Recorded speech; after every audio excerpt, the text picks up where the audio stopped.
saute your onion.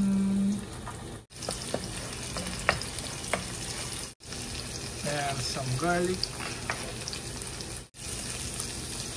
Bango. Followed by coconut milk. We are using coconut milk in can. We're gonna use 2 cans.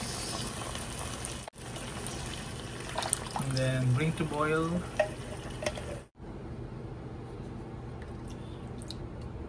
Habang nag-atin tayong pakuloyin yung ating coconut milk, ito yung ating ilalagay na alamang o sauteed shrimp fry. Lagyan na yung ating coconut milk and lagyan natin ng 2 tablespoons ng ating alamang.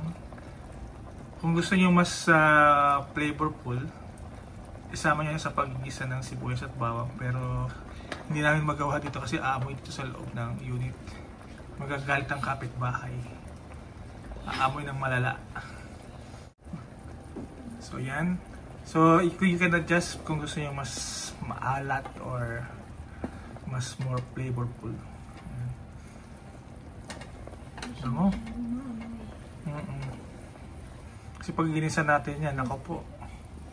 Lumabas na si Mayor doon. Seasoning of your likings. Yung chicharon na gagamitin. Ano siya? Kaya ng 2 package. Ayan. Na-absorb na ng ating chicharon yung ating coconut milk.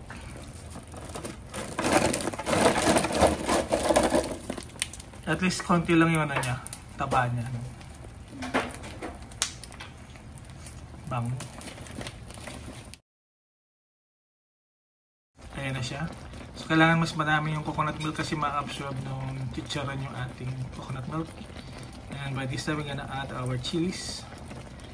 You can add more red or green chilies kung gusto niyo mas maanghang. Pero hindi natin kaya yung sobrang anghang. Konti lang. Ayan. Dahil luto na naman yung chicharon, konting pakulo lang and we're ready na. Kasi maya maya ano na siya, di ba? Lalambot na rin yung ating chicharon. Sarap. So cover lang muna natin and then we'll be back pag medyo malambot na. Natin yung ating niluluto. Ayan. I think okay na yan, no? Anong lasa mo? Sarap siya. Sarap ba? Tama na yung maalat. Okay lang yung 2 tablespoons ng ano? Yeah. Alamang. Ayan, na siya. Bicol Express ba yun o binagoongan?